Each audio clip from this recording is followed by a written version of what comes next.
गीता का 8वां अध्याय। अर्जुन ने कहा, हे पुरुषोत्तम, ब्रह्म क्या है, अध्यात्म किसको कहते हैं, अधिभूत क्या है और अधिदेव क्या कहते हैं। हे मधुसूदन, अधियज्ञ क्या है और इस देह में आदिदेव कौन सा है।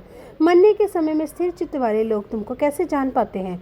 श्री कृष्ण भगवान बोले, जो अक्षर और परम है वही ब्रह्म है।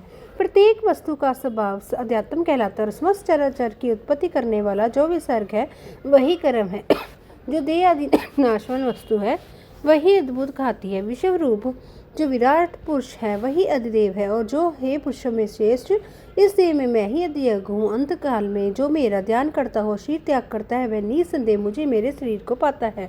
हे कुंती पुत्र, अंत समय में मनुष्य जिस वस्तु का सिमरन करता हुआ शरीर त्यागता है वह उसी को पाता है। इस कारण तुम सदैव मुझ ही में मन को लगाकर मेरा ही सिमरन करते हुए संग्राम करो, तुम निसंदेह मुझको आ मिलोगे। हे पार्थ, अभ्यास रूप योग से युक्त हो दूसरी ओर ना जाने वाले मन के सदा चिंतन करता हुआ पुरुष परम और दिव्य पद को ही प्राप्त होता है। अतएव जो अंत समय में मन को एकाग्र कर भक्ति पूर्वक योगाभ्यास के बल से दोनों भोहों के मध्य भाग में प्राण को चढ़ाकर स्वर्ग अनादि संपूर्ण जगत के नियता, सूक्ष्म से भी सूक्ष्मतर, सबके पोषक, अचिंतनीय स्वरूप, सूर्य के समान प्रकाशमान, तमोगुण से रहित परम पुरुष का ध्यान करता है वह उसको मिलता है। वेद के जानने वाले जिसको अक्षर कहते हैं, वितराग होकर सन्यासी जिसमें प्रवेश करते हैं तथा जिसको चाहने वाले ब्रह्मचर्य का आचरण करते हैं, उस परम पद को तुमसे संक्षेप में कहता हूँ। जो सब इंद्रिय द्वारों को रोककर मन को हृदय में धारण कर प्राण को मस्तक में ले जाकर समाधि योग से स्थित इस अक्षर का उच्चारण करता हुआ जो देह को त्यागता है, उसी मोक्ष रूप उत्तम गति प्राप्त होती है। हे पार्थ, जो मुझ में ही मन लगाकर नित्य प्रति मेरे सिमरन करते हैं, उन सदैव सिमरन करने वाले योगियों को मैं बहुत सुलभ रीति से प्राप्त होता हूँ। मुझको प्राप्त होने पर परम सिद्धि को प्राप्त करने वाले महात्मा गण फिर ये जन्म नहीं धारण करते, जो नाशवान और दुख का घर है।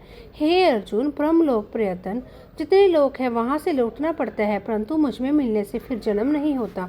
1000 महायुगों का एक दिन होता है और 1000 महायुगों की एक रात्रि। ब्रह्म का दिन होने पर अव्यय से सब व्यक्तियों का उदय होता है और रात को उसी में लय होता है। हे पार्थ, समस्त चराचर वस्तुओं का ये समुदाय दिन में बार बार उत्पन्न होकर रात्रि के आगमन में लीन हो जाता है। इस अव्यक्त से परे दूसरा सनातन अव्यक्त है, जो इस सबके नष्ट होने पर भी कभी नष्ट नहीं होता। उस अव्यक्त को ही अक्षर कहते हैं, वही परम गति है। जिसको प्राप्त करके फिर संसार में नहीं जन्मते, वही मेरा परम धाम है। हे पार्थ, जिसके अंतर्गत सब प्राणी है और जिसने उस समस्त जगत का विस्तार कर रखा है, वह श्रेष्ठ पुरुष अनन्य भक्ति से ही मिलता है। हे पार्थ श्रेष्ठ, जिस काल में योगी जन देह छोड़कर फिर नहीं लौटते हैं और जिस काल में अग्नि प्रकाश और दिन शुक्ल पक्ष हो, ऐसे उत्तरायण के 3 महीने में मृत्यु को प्राप्त होते हैं। धूम्ररात कृष्ण पक्ष दक्षिणायन के 3 महीने इनके मध्य गमन करने वाले चंद्रमा की ज्योति को जा पहुँचते हैं और लौट आते हैं। संसार को नित्य चलाने वाली शुक्ल और कृष्ण नाम की 2 गतियाँ हैं। एक से आने पर लौटना पड़ता है और दूसरी पर फिर लौटना नहीं होता। हे पार्थ, जो कि इन दोनों गतियों का तत्व जानता है, इसी से मोह में नहीं पड़ता। अतएव हे अर्जुन, तुम सदा योग मुक्त हो।